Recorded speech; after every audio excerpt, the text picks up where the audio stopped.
Estou ao vivo agora no Facebook e também no Instagram. Uma excelente noite para todas e todos que estão me assistindo nesse momento. E essa live, a ideia de fazer essa transmissão hoje surgiu por acaso, né? De última hora, justamente porque me veio uma ideia, né? De última hora, comecei a pensar sobre isso. De repente, eu achei que seria importante tratar desse assunto, tá? Eu sou, como vocês já devem saber, professor de língua portuguesa.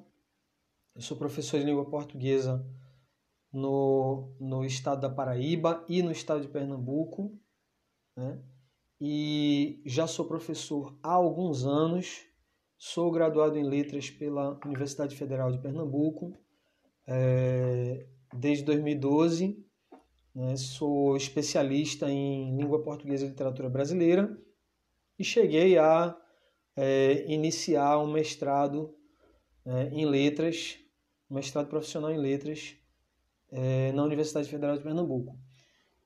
E enquanto professor de língua portuguesa, tem uma coisa que me preocupa muito, sabe? Que é a forma, a visão que as pessoas têm do que é a língua portuguesa, né? Ainda hoje. Que hoje com as mídias sociais, né? com os aplicativos de celular, essas novas tecnologias, elas são uma forma importantíssima de transmitir informação, de divulgar conhecimento. No entanto, quando se fala de língua portuguesa, o que se divulga nas redes sociais hoje é mais desinformação e retrocesso do que, de fato, o que realmente importa quando se fala de língua, né? De conhecimento científico a respeito da língua, né? A gente vê ainda um atraso muito grande quando se fala em língua portuguesa. O que os influenciadores digitais hoje falam no que diz respeito à língua portuguesa? É aquela coisa de dicas de gramática, né? Dicas de não erre mais, né? Em relação à língua portuguesa. E isso, gente, isso me preocupa tanto, sabe? Me deixa tão aborrecido, sabe? Porque a ciência da linguística, né? A linguística enquanto ciência, ela já existe há bastante tempo, não é mais novidade. Linguística não é mais novidade, né? O conhecimento que a gente tem em relação aos estudos científicos da linguagem não é mais uma novidade, uma coisa recente, né? É algo que já tem algum tempo, né? Tanto no Brasil quanto no mundo inteiro, né? A linguística já existe como ciência há praticamente um século, né? Os estudos científicos da linguagem já vêm desde a primeira metade do século XX. Né? Teve estudos muito importantes na década de 60, na década de 70.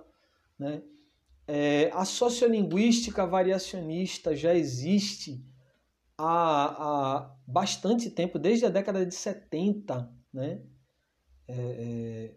Os estudos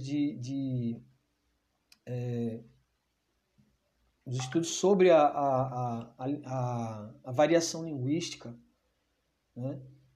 Já é algo que não é mais novidade, tá? E chegou no Brasil também já faz muito tempo, desde a década de 80, né? E aí, importantes estudiosos têm divulgado a linguística enquanto ciência no Brasil desde o final da década de 90, com Marcos Baino, né? Com o seu clássico, né?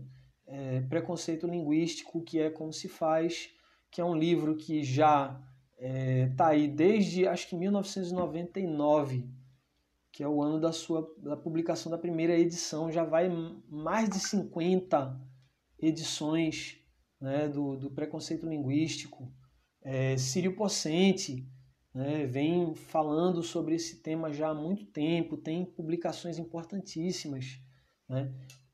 Marcus Balian também ele publicou muitas outras obras sobre o assunto, publicou A Língua de Eulália, publicou vários outros livros falando sobre o assunto. E aí o que acontece? Os estudantes de letras, né, os professores de língua portuguesa já têm uma vasta formação sobre esse assunto, sabe? Então não tem motivo mais para haver tanto atraso em relação a isso, né? E sobre o que eu vou falar hoje? Sobre a questão do preconceito linguístico. Vou falar sobre preconceito linguístico, sobre democracia linguística, né? Sobre linguística e direitos humanos, tá? Que é uma questão importantíssima. O respeito, né, a variação linguística, as variedades linguísticas e as identidades linguísticas, principalmente. Tá? Isso esse assunto sobre o qual eu quero falar é algo que não é direcionado unicamente a professores de língua portuguesa, até porque, como eu falei, esse assunto não é mais novidade para professores de língua portuguesa, né? Para pessoas da área, né, de letras, na área das ciências da linguagem, isso não é mais novidade. Tá? Se insistem, né, em contribuir para esse retrocesso, aí da consciência mesmo desses profissionais. Tá? Mas isso que eu vou falar hoje é para o público em geral, para todas as pessoas, porque isso interessa a todos, tá? Não somente a quem é da área de língua portuguesa, né? Porque esse preconceito ele está na mente de todas as pessoas, essa falta de entendimento do que é a língua e do que é a linguagem. Tá? O que a gente tem visto, né, hoje em dia nas redes sociais? Né? A gente tem visto no YouTube, a gente tem visto, né, no Instagram, nessas outras redes sociais que a gente tem visto aí se popularizando, como TikTok e semelhantes, né? É justamente esse pessoal fazendo, né? Até fazem de uma forma descontraída, uns vídeos, né, engraçados, bem com uma dinâmica bacana, mas infelizmente eles acabam corroborando para o preconceito, com o preconceito, acabam contribuindo para a perpetuação desse preconceito, tá? Que é o que, gente? Essa coisa de não erre mais, né? Isso é o certo, isso é o errado em relação à língua, né? Não fale mais assim, não fale mais desse jeito, não fale mais daquele. Gente, isso é de um atraso, né, sem tamanho. Não tem mais lugar para isso hoje, né, na nossa sociedade. Tá? Uma coisa que precisa ficar muito clara. Tá? Não existe isso de certo e errado quando a gente está falando de falantes nativos de uma língua, tá? Falantes nativos de uma língua, falando a sua própria língua, né? Um falante nativo ele não erra a sua língua, ele não comete erros, tá? O que seria um erro de português, um erro no uso da língua? Erro na linguagem é você usar de preconceito, é você discriminar, é você ofender. E isso, para mim, é erro de português. É a única forma de você cometer um erro de português? É quando você ofende as pessoas sem motivo, é quando você fala mal de alguém, é quando você destila preconceito, né, na sua fala. Isso, para mim, é preconceito, perdão, é erro, né? É você cometer um erro de português, um erro de linguagem, tá? Mas não existe essa coisa de erro de português. O falar certo e o falar errado, né? Como assim, Bruno? Eu tenho certeza que muita gente nunca ouviu falar nisso. Muita gente nunca ouviu falar nisso. Então não existe o falar certo e falar errado. A pessoa que fala nós vai, né? A pessoa que fala chicrete, Cláudia, né? A pessoa que fala eu vi ela, não é errado? Não está errado isso? Não, gente, não está errado.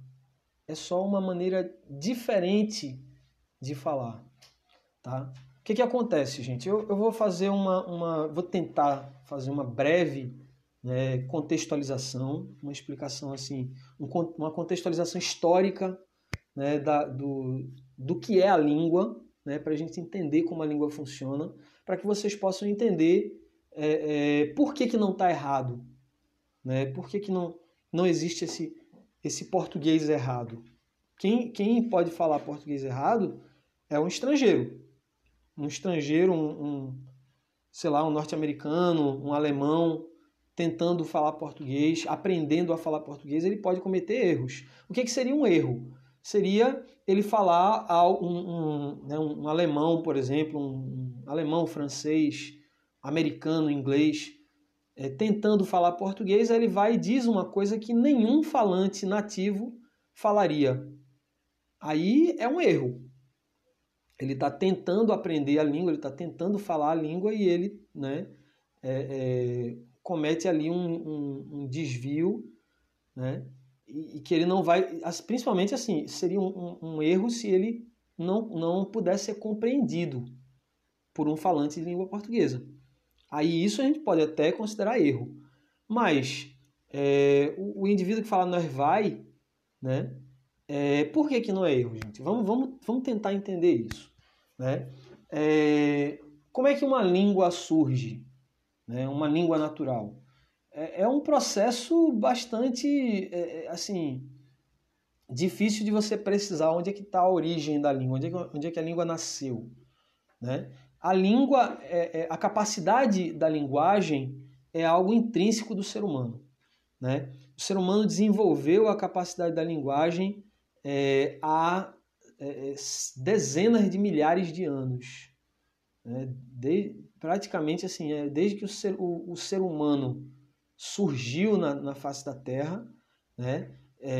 Passou a se distinguir, né? se definir como uma espécie, né? A espécie Homo sapiens sapiens, né? O ser humano ele desenvolveu a capacidade da linguagem, né? Ele passou a usar a sua voz como uma forma de interagir com outros indivíduos, né? E o que é a língua? O conceito, a concepção de língua é uma coisa importante que a gente precisa definir. O que é língua, né? A língua é uma forma, um instrumento, uma forma de interação social entre indivíduos. É o que permite que indivíduos interajam na sociedade, né? Então, a língua não é apenas palavras, frases, né? Mas a língua é um instrumento de interação, é um espaço de interação, né? Dentro de atividades sociais. Então, os seres humanos começaram a usar, né, essa capacidade humana da voz, né, de produzir sons por meio do seu aparelho fonador, utilizando as pregas vocais, utilizando, né, a língua, né, os dentes, os lábios, passou a produzir sons e utilizar aqueles sons como uma forma de veicular sentidos, né? E aí, gente, isso nasce de uma forma muito natural, né? E a língua nasce a partir da interação entre indivíduos, entre seres humanos, né? Grupos de pessoas, né? Um indivíduo não cria uma língua, né? A língua ela nasce na interação entre indivíduos, né? Dentro de uma comunidade de falantes, tá? O indivíduo dentro de uma comunidade, né? Os indivíduos, né? Em comunidade, eles acabam desenvolvendo uma língua, tá? E aí essa língua ela vai passando por mudanças, ela vai passando por transformações. Então esse é o primeiro aspecto que a gente precisa entender. As línguas mudam, as línguas se transformam, tá? Então, por que as línguas se transformam? Porque o ser humano se transforma. A língua é parte da cultura dos seres humanos. E a cultura muda e o ser humano muda e as línguas também mudam, né? A forma do ser humano usar a língua, ela vai mudando, tá? E aí, gente, as primeiras línguas, elas surgem, né, há muito tempo atrás e é difícil até precisar quando, porque a gente não tem um registro da língua falada, né? Há dezenas de milhares de anos atrás não tinha gravador, né, para você registrar a fala humana, né? A gente tem registros da escrita, né? Registros escritos a gente tem desde mais ou menos uns 4.000 anos antes de Cristo, né? Mas da fala a gente não tem. A fala provavelmente é muito, muito mais antiga, né, do que a escrita. Os estudos da linguagem apontam que as línguas, né, ocidentais, né, não só línguas ocidentais, mas também algumas línguas lá do Oriente mais próximo, né, Oriente Próximo, Oriente Médio ali, elas surgem de uma raiz comum, que é uma língua que deu-se o nome de indo-europeu, né, de língua indo-europeia. E a partir daí, a partir desse indo-europeu, né, esse indo-europeu foi passando por mudanças e aí aconteceu que foram surgindo as outras línguas, né, como o latim teria surgido dessa mesma raiz, o grego, né, as línguas germânicas antigas, né, as línguas e também línguas faladas no Oriente como o sânscrito, né, lá na Índia, e outras línguas da Índia. E aí essas línguas elas vão mudando, né? O português não teria nascido se não houvesse a mudança linguística, né? Se as línguas não passassem por esse processo de mudança, né? Foi esse processo de mudança que deu origem ao português, que deu origem ao espanhol, ao italiano, ao francês, ao romeno, né? As línguas germânicas também, e o latim acabou dando origem ao inglês, né? As línguas germânicas originaram o alemão, o holandês, né? Aí tem aí as línguas eslavas, né? As línguas do leste europeu, o russo, o polonês, o croata, né? Todas essas línguas que se fala lá na Europa, se falam na Europa, né? Então, o português ele nasceu ali, a gente também não tem uma data específica para o nascimento do português. O português nasceu ali no ano de 1100 e alguma coisa. Não. Por volta dessa época, né, o latim ele já tinha passado por muitas mudanças, né, desde a queda do Império Romano do Ocidente, né? E enquanto o Império Romano estava lá, havia as variações linguísticas. As pessoas costumam falar de uma forma muito assim, mas tinha o latim clássico e tinha o latim vulgar. Esse latim vulgar era falado lá nas nos domínios mais distantes do Império Romano. Não, gente, isso que chamam de latim vulgar são variações, né, variedade não padrão do latim, que eram faladas em outras partes do Império, né, e principalmente pelas camadas mais pobres, né, da população do Império Romano. Né? E isso não é uma coisa um fenômeno exclusivamente do latim. Toda língua tem variações. E principalmente assim, quanto mais falantes essa língua tiver, mais vai ter variedades. E quanto mais essa língua tiver espalhada numa área geográfica. Né? Se a língua é falada em vários lugares, né, cobre uma região muito grande, vai ter variações regionais. O Império Romano cobria uma área enorme, né? Itália, né? A região onde hoje é o sul da França, centro-sul da França, né? A Grécia, parte ao norte da Grécia, Macedônia né? Toda aquela região, né? Turquia, onde hoje é Turquia, o Oriente Médio, ali, né? O Oriente Médio, o Oriente Próximo, na verdade, né? Aquela região da Palestina, Egito, norte da África, tudo aquilo ali era Império Romano, e é óbvio que uma área tão grande assim, tão vasta, o latim ele teria variedades, né? Teria os dialetos do latim, que é o que se chama de latim vulgar. Não é o latim vulgar, é o latim popular.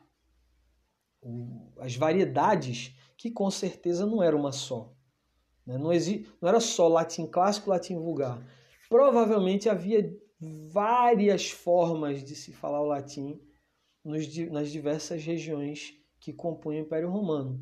O Império Romano caiu, né? Vários povos ocuparam aquelas regiões que antes pertenceram ao Império Romano e foram dando a sua contribuição. Foi havendo aquelas misturas, né, de várias línguas. Né? O latim se misturou aos idiomas germânicos, né, dos povos que ocuparam a Península Ibérica. Depois teve uma influência dos povos árabes, né, os mouros, né, que ocuparam a Península Ibérica posteriormente, e vários outros povos ali. Tem várias camadas, né, que vão formando uma língua, né, que em algum momento deu origem ao galego, né, que é o idioma falado na Galiza, né, uma região ao norte de Portugal, que hoje pertence à Espanha. E esse galego ele foi sofrendo, né, também variação, sofrendo mudanças, até começar a se distinguir, né, essa nova variedade se distinguir, se diferenciar do galego, né, e passou a ser português. Né? Essa variante do galego que era falada, apesar de que a maioria dos portugueses não aceita, não gosta que se diga isso, não concorda com essa história de que o português nasceu a partir do galego, mas é a realidade. O português nasceu do galego, né, que era uma língua que se fala até hoje lá no norte ao norte de Portugal, né, naquela região da Espanha ao norte de Portugal. A Galiza é um território semi-autônomo da Espanha. Ainda hoje se fala galego lá, e se você pegar o galego escrito, né, um texto escrito em galego, você tentar ler, você vai entender praticamente tudo. Você entende o galego, né, o galego escrito. Talvez a fala seja mais difícil, talvez você tenha uma certa dificuldade de entender alguém falando no idioma galego, mas você ler em galego perfeitamente, né, compreensível, né, o idioma, para nós falantes de português, porque é quase a mesma língua. Né? Há, inclusive, quem defenda que o português é o galego, né? O galego falado em Portugal. É uma variedade do galego, né?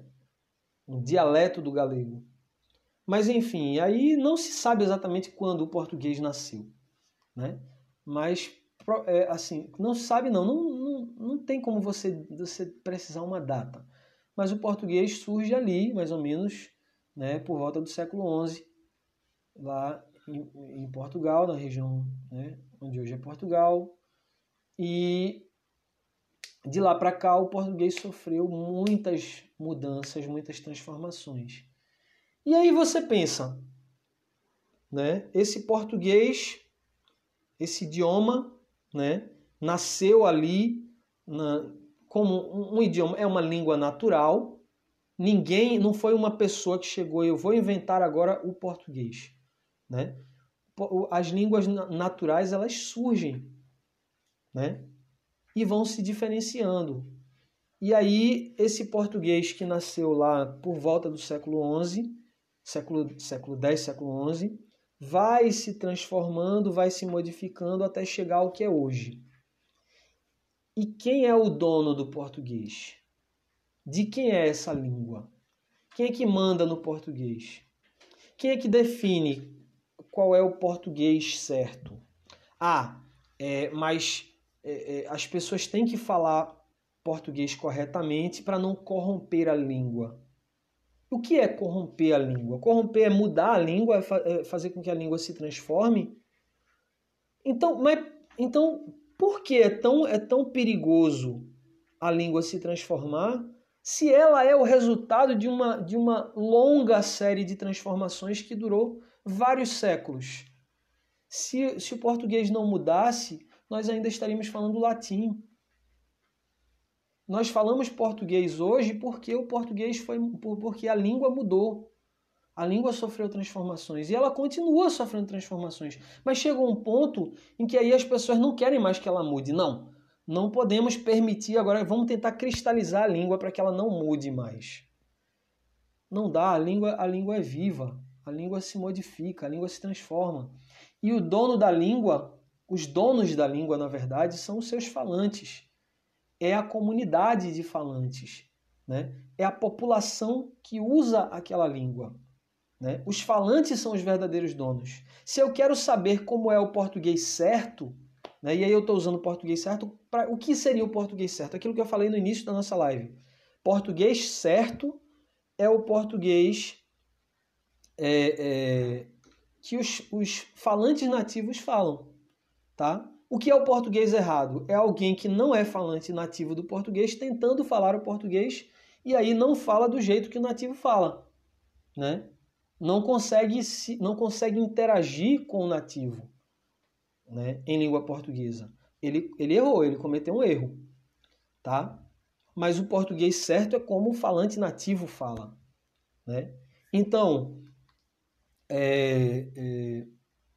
não existe isso de o certo e o errado. Agora, existe um fenômeno que ocorre também em todas as línguas. Inclusive, né, os estudos sobre as línguas indígenas mostram que até mesmo nas línguas indígenas isso ocorre, né? Esse fenômeno que é o quê? Existem as diferentes variedades da língua, certo? A língua é falada de maneiras muito diferentes. Como é que ocorre essa variação linguística? Em que aspectos, em que níveis acontece a variação linguística? A variação linguística ela acontece no nível geográfico, né? Em diferentes regiões, em diferentes lugares, se fala o português de formas diferentes e uma não é melhor do que a outra, tá? Existe a variação ao longo do tempo, né? A forma como se fala português hoje é diferente de como se falava português 50 anos atrás, que é mais diferente ainda de como se falava português 100 anos atrás, e com o tempo a língua vai mudando. Existe a variação por faixa etária, os jovens falam de um jeito, os mais idosos falam de outro jeito. Existe a variação de gênero, né? Homens falam de um jeito, mulheres falam de outro, né? As pessoas LGBT tendem a falar de uma forma diferente das pessoas que são, né, cis ou que são heterossexuais, né? tende a haver uma certa variação, né? Até mesmo dentro da própria comunidade, entre os LGBTs, vai haver variação também, né, linguística. E tem a variação com relação ao nível socioeconômico, né, e social. Né? As pessoas de classes sociais mais privilegiadas falam de um jeito, as pessoas de classe social menos favorecida falam de outro. Né? As pessoas de outras maneiras, né? Porque também o modo de falar das pessoas mais pobres ou das pessoas de periferia também não é homogêneo. Não existe um modo de falar das pessoas de periferia. Existem os modos de falar, né, diferentes. Porque mesmo as pessoas mais pobres não vão falar de uma maneira só. Né? Existem as variedades. Como também as pessoas socialmente favorecidas não falam todas do mesmo jeito. Né? Você vai ter, por exemplo, se você pegar, pronto, como é que os milionários falam? Depende. Se é um milionário do ramo, digamos, falar o dono do grupo Ser Educacional, né? O dono do grupo Ser Educacional. Ele certamente é uma pessoa que tem um nível de instrução que acaba interferindo no seu modo de falar. Ele fala de um jeito. Ele é um milionário, se não for bilionário, eu não sei. Né? Mas ele tem muita grana. É um milionário. Fala de uma determinada forma. Aí você pega um milionário do ramo um latifundiário. Fala de outro jeito, né? Você pega um milionário que é herdeiro, né, de uma fortuna, que é de uma família de pessoas muito ricas, né? Pertence a uma família rica. Ele teve uma formação, uma educação, ele, né, é rico desde que nasceu, né? Nasceu no berço de ouro, ele fala, aquilo interfere no seu modo de falar. Né? Uma pessoa que construiu uma fortuna, né?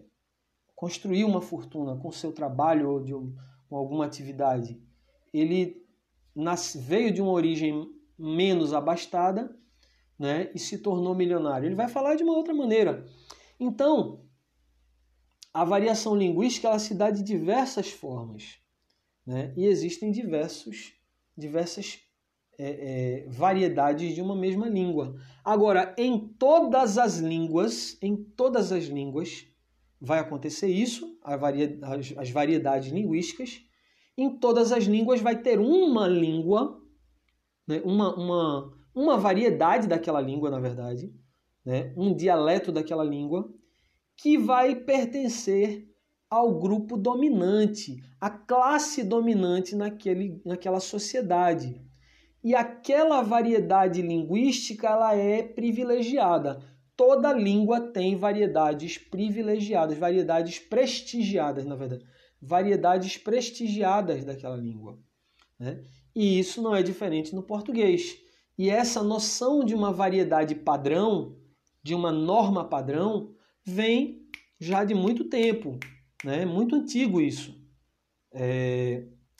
E é isso... Essa forma de falar, que aí seria o quê? É o modo de falar das classes dominantes, né? É o modo de falar das pessoas culturalmente, né? Mais, assim, que tem uma cultura que é mais valorizada, né? As pessoas mais escolarizadas. Qual é a língua que é considerada o padrão? É a língua das grandes obras literárias, né? Canônicas, aquelas que são consideradas clássicas. Né? O que significa a palavra clássico? Clássico vem de classe vem de sala de aula, vem de escola. Né? O que é clássico é aquilo que se torna matéria escolar, né? Aquilo que se torna objeto de estudo na escola. Né? Então, acaba que se elege uma forma de falar e se diz, essa aqui é a forma certa, e todas as outras estão erradas. Qual é a consequência disso social? Qual é a consequência social dessa estigmatização de formas de falar não padrão? É que você exclui também o falante daquela língua, tá? Você exclui o falante, porque você cria você cria uma segregação linguística. Você cria um verdadeiro apartheid linguístico, que é o quê? Eu tenho uma língua padrão, né? Uma variante padrão daquela língua. Eu crio um escudo ao redor dessa língua, né? Porque eu torno difícil o acesso a essa língua, a essa forma de falar, né? E ler e escrever também, a forma escrita também. E aí, gente, quem não fala aquela língua, quem não compreende, quem não utiliza aquela variante, não faz parte daquele grupo, não tem acesso àquele grupo. É considerado inferior, tá? Gente, o modo de falar da favela, o modo de falar da periferia, o modo de falar dos mais pobres, dos analfabetos, ele não é em nada inferior ao modo de falar das pessoas mais escolarizadas, né? O modo de falar do favelado, do pobre, do ignorante, do analfabeto, do não escolarizado, ele não é em nada inferior, né, ao português padrão, ao português ensinado nas gramáticas normativas. Como assim, professor? Como assim essa forma de falar não é inferior? Não é inferior, por quê, gente? E aí eu estou falando, isso não é opinião, tá? Isso não é uma opinião minha, isso é ciência, isso é fato, tá? A ciência da linguagem é quem mostra isso, tá? Toda língua, todo dialeto, toda variedade linguística, ela é eficiente para o seu grupo, a sua comunidade de falantes, tá?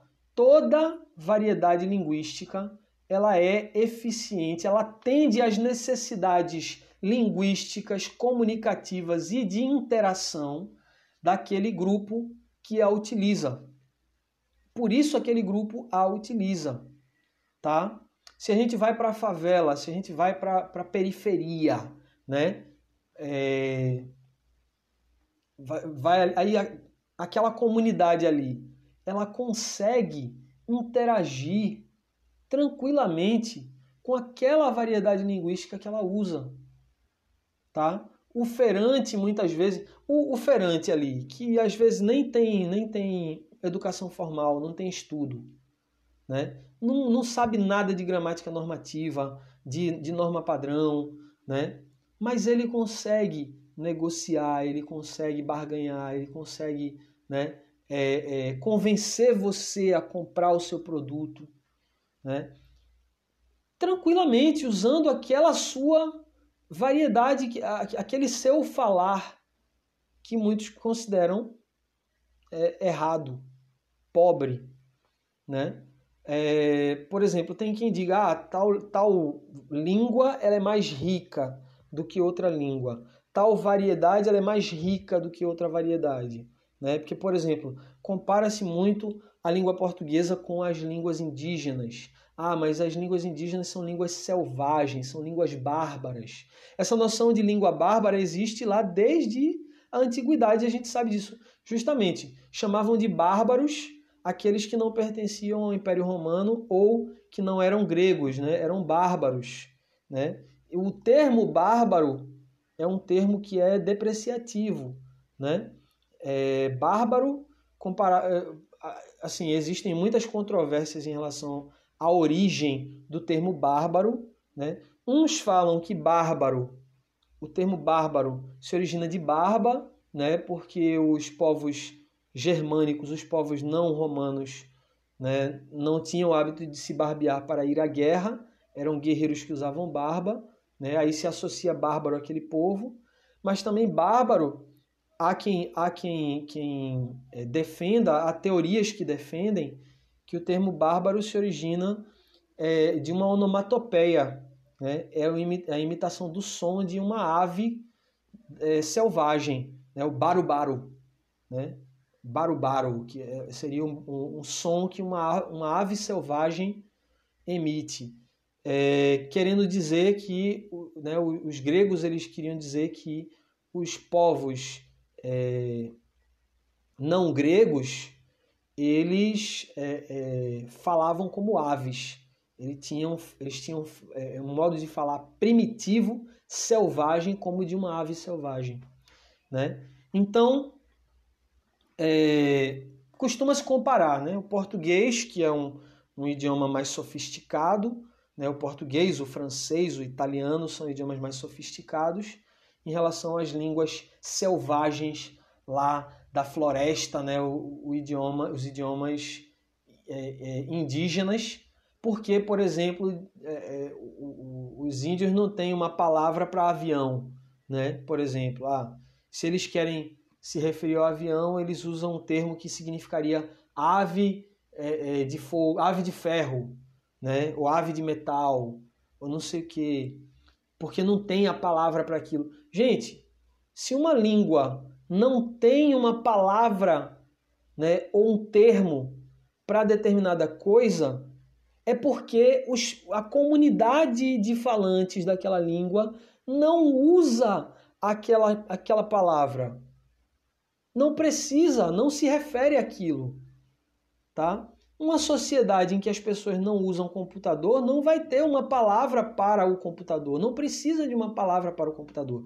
Se chegar um computador naquela comunidade, vão inventar uma palavra ou então vão importar, como a gente faz. O português importa um monte de palavras, né? Principalmente os termos da informática, a gente importa tudo do inglês, né? A maioria a gente importa do inglês, porque não tinha na nossa língua, porque ainda não tinha sido inventado o equipamento. No momento em que você inventou, você tem que dar um nome para aquilo. No momento que aquilo chega numa determinada comunidade, aquela comunidade vai ter que aprender a chamar aquilo, a dar um nome para aquilo, né? E é assim que a língua funciona. Tá? Então não existe língua pobre ou língua rica, né? Cada língua atende às necessidades de interação, de comunicação, né? Comunicação e interação social da sua comunidade falante, do seu grupo, né? Então, mas o pessoal ignorante, o pessoal que não estuda, o pessoal analfabeto, eles erram as concordâncias, né? Eles falam, os meninos vai para a escola, os meninos vai, né? Eles não sabem concordância. Gente, essa variedade da língua, ela é mais eficaz, ela é mais eficiente mais prática do que o padrão. Porque o padrão na língua o português padrão insiste numa concordância verbal e nominal exagerada que é redundante, né? Para que eu dizer os meninos jogam? Os meninos jogam, colocar tudo no plural. Se eu colocar o os ali no início, o artigo no plural, já fica claro que está tudo no plural. Que eu não tô falando. Se eu disser os meninos, ninguém vai entender que é um menino só. Todo mundo vai entender que tem mais de um menino aí, né? Então, assim, inclusive eu vejo muito assim gente criticar, olha, misericórdia, fulano de tal é professor de português e falou um negócio errado que eu fiquei para morrer. Gente, sabe, às vezes é muito comum eu não respeitar a concordância. Aqui em casa não tem essa de concordância. Eu falando com a minha esposa, falando com os meus filhos, falando com meus amigos, eu não respeito concordância, né? De jeito nenhum. Não tem necessidade, é redundante, é cansativo, né? Sem falar que eu sou pernambucano, né? Quem tiver, tem gente me assistindo provavelmente, ou vai me assistir depois, que é paraibano, sabe que a gente que é pernambucano chia muito as coisas, né? Essas coisas, né? Então, quanto mais S a gente coloca, mais a gente chia e a gente gasta saliva, né? E não precisa. Entendem? Mas aí o que acontece, gente? Aí vai gente para televisão, vai gente para, pronto, Pasquale e Cipro Neto, né? Acho que Sérgio Nogueira, né? Um professor lá do Soletrando, e com aquele todo empolado que, gente, professor de português do século passado, aquele professor de língua portuguesa mais antigo, é de uma pedância, minha nossa, é de uma boçalidade, que eles se acham, sabe, os donos da verdade, eles se acham, sabe, parece, eu inclusive, a gente tinha essa impressão, né, o estudante do século passado, na minha época de jovem, a gente tinha essa impressão de que para ser professor de língua portuguesa é um pré-requisito, você tem que ser arrogante. Tem que ser arrogante, sabe? Porque, gente, os professores de língua portuguesa, os mais antigões, é de uma arrogância, sabe? Aquela coisa, um jeito de falar, porque não sei o quê. Gente, isso é totalmente desnecessário. Isso é totalmente desnecessário, tá? Você reforçar, você tem que falar assim, né? Não erre mais, né? Não diga assim, diga assado. Gente, tem situações em que a norma é errado. Tá errado você usar a norma. Por exemplo, eu não vou jamais, sabe, eu me recuso a usar em certos contextos, até mesmo contextos um pouco mais formais. Eu vou confessar para vocês. Contextos mais formais tem coisas que a norma padrão determina que não se pode usar, porque você vai passar ridículo. Por exemplo, eu vou dar um exemplo que eu estava pensando aqui quando me veio, né, a ideia de fazer essa live aqui para vocês, que é a questão, o verbo rapar. Rapar, sabe? Eu jamais vou usar o verbo rapar, tá? Quando eu estiver falando com as pessoas, até assim, se eu estiver fazendo uma live, por exemplo, eu não vou usar rapar, sabe? Porque seria o certo, né? Eu não sei se vocês que estão me assistindo sabem disso, mas de acordo com a norma padrão, né, com a gramática normativa, com os puristas da língua, né, o ensino tradicional de língua portuguesa, é errado você usar o termo raspar quando você vai, né, eliminar pelo, né, retirar pelo, né, de alguém ou de alguma parte do seu corpo, né? Por exemplo, se você disser, se eu passar no Enem, eu vou raspar minha cabeça, né? Isso é considerado errado, gente, o ensino tradicional de língua portuguesa, né? Você não deve dizer que você vai rapar a cabeça, mas raspar a cabeça, mas você vai rapar a cabeça, né? Eu rapei a cabeça, eu rapei o pelo da cabeça. As mulheres rapam as suas pernas, né? Significando que elas depilam. Gente, porque dizem que pelo em geral se rapa. Raspar é você gastar, né, desgastar uma superfície. Raspar é quando você, né, raspa alguma coisa, você raspa gelo, você raspa, né, sabe, quando você gasta uma superfície, você está raspando. Mas tirar pelo seria rapar. Eu me recuso a usar essa palavra. Não gosto, eu acho que é estranho.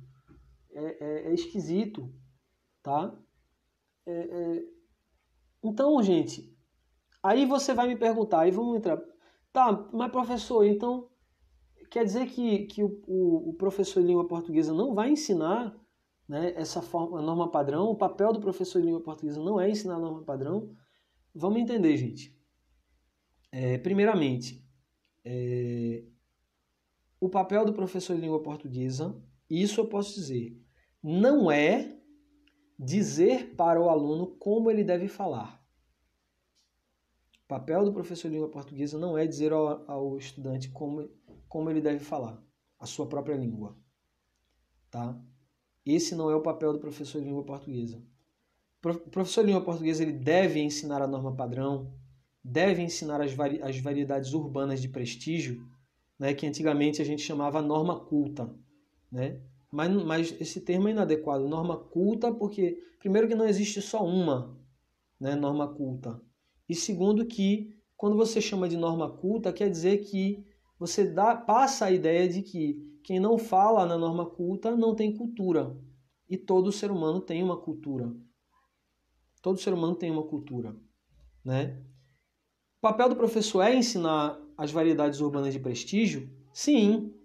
O professor deve ensinar as variedades urbanas de prestígio, deve ensinar a norma padrão, mas esse não é o único papel do professor de língua portuguesa. Então, na aula de língua portuguesa, o professor vai fazer o quê? O que o professor vai fazer na aula de língua portuguesa? Tem muita coisa para o professor de língua portuguesa fazer nas suas aulas.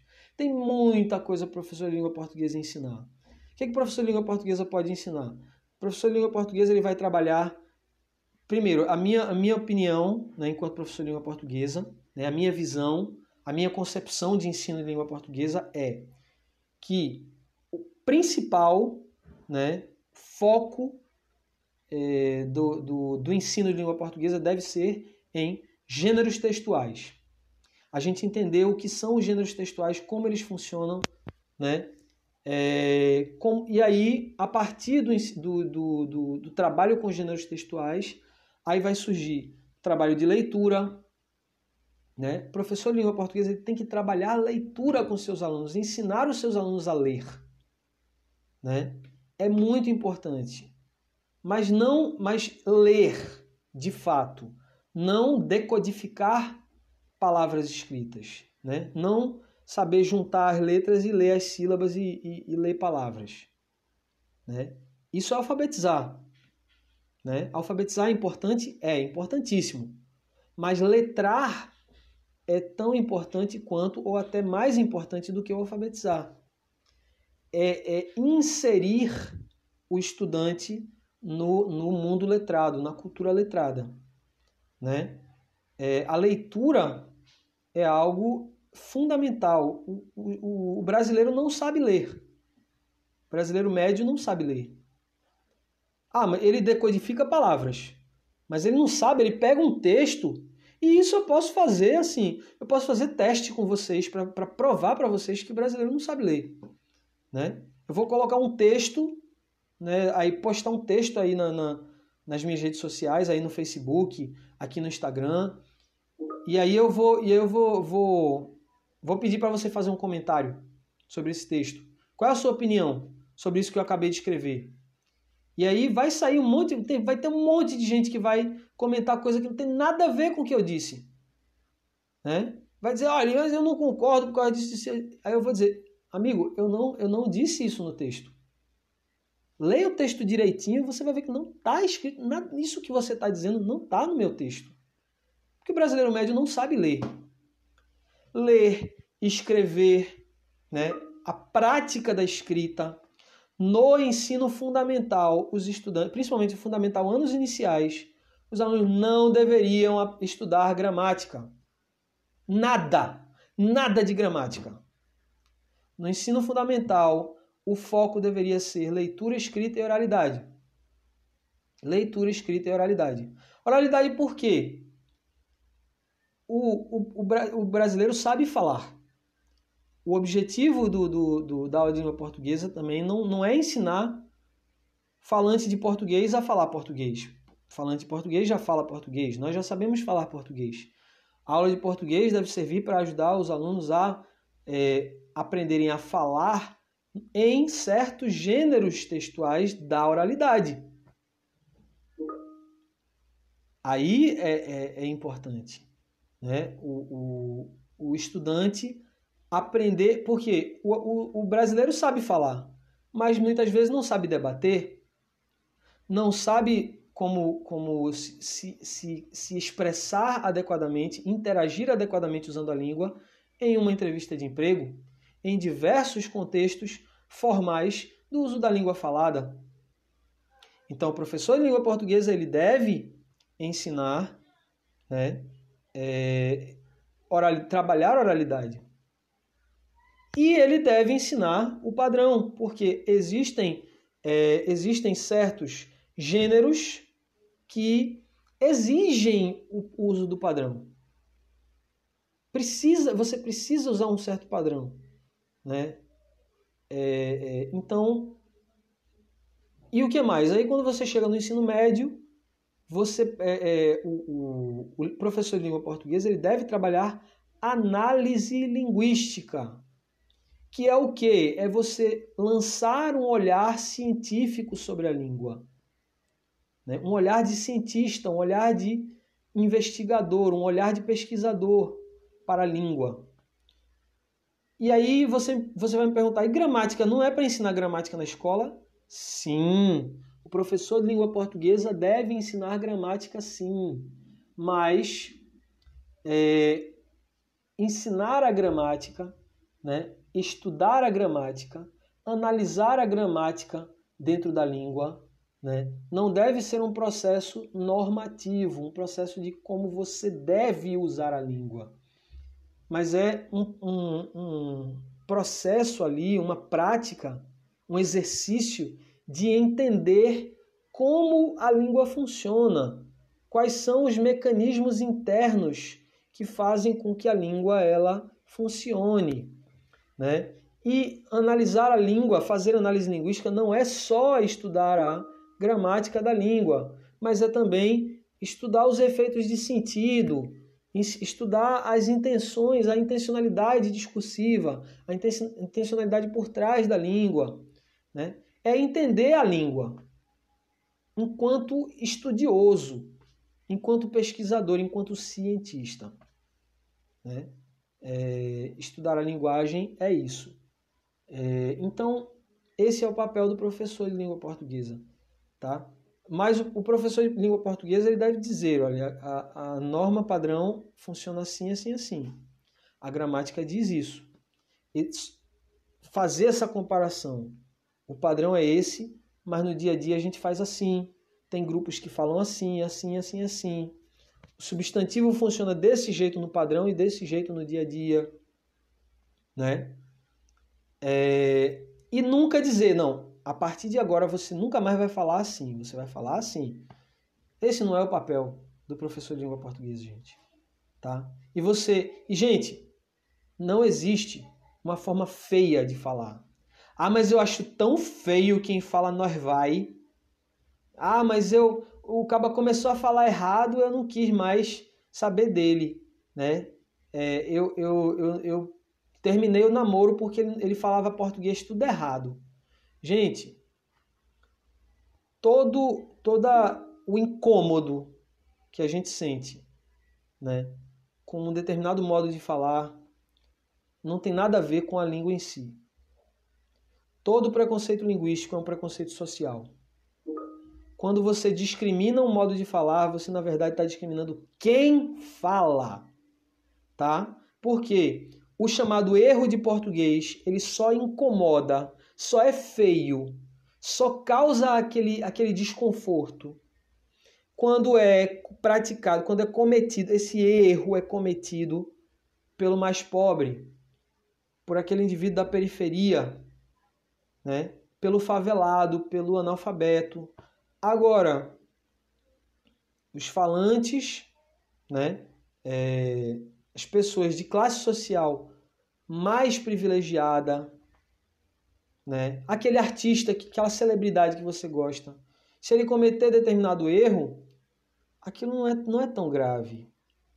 Não é um erro tão grave, tá? Então não existe isso, a gravidade do erro, né? Claro, às vezes, né, assim, a gente tem que reconhecer isso. Às vezes, certo modo de falar acaba evidenciando uma falta de leitura, porque a leitura, a prática da leitura interfere no seu modo de falar, inevitavelmente, tá? Então acaba mostrando, né, de certo modo, e que também, né, a gente tem que ter cuidado. Nem sempre. Às vezes passa a impressão de que a pessoa não tem leitura, mas às vezes a pessoa tem, mas só fala daquele jeito, tá? Eu conheço pessoas assim, professores universitários, que se você ouvir a pessoa falando, dando uma palestra, por exemplo, você fica desconfiado. Mas será que esse cara... Mas aí, se você vai olhar o currículo do indivíduo, para você ver, né, a extensão do currículo. Acaba tem doutorado, acaba tem pós-doutorado não sei aonde, pós-doutorado não sei acolá, e tem, né, artigo científico publicado na revista tal, que tem qualis A, não sei o quê. O cara tem um currículo invejável. Mas fala uma variedade não padrão, ali até estigmatizada da língua. Porque é a sua identidade, é a identidade, a língua, a nossa língua, nosso modo de falar faz parte da nossa identidade enquanto indivíduos e precisa ser respeitada. As pessoas não devem ser discriminadas por causa da sua forma de falar. Deve haver o respeito pela maneira das pessoas falarem, tá? Qualquer que seja ela. Quem fala Cláudia Chicrete, quem fala nós vai, quem fala a gente fomos, a gente vimos, né? Ou qualquer outra forma aí que você considere errada, estranha, né? Gente, não é feio, não é errado, é diferente. A gente tem se preocupado, nossa sociedade tem se preocupado tanto em respeitar as diferenças, né? Combater toda forma de preconceito, a LGBTfobia, combater o racismo, combater a misoginia, né? Combater a gordofobia, sabe? Então, eu vejo ainda um atraso em relação à democracia linguística, né? Um atraso em relação à tolerância, ao respeito à variedade linguística, né? Então,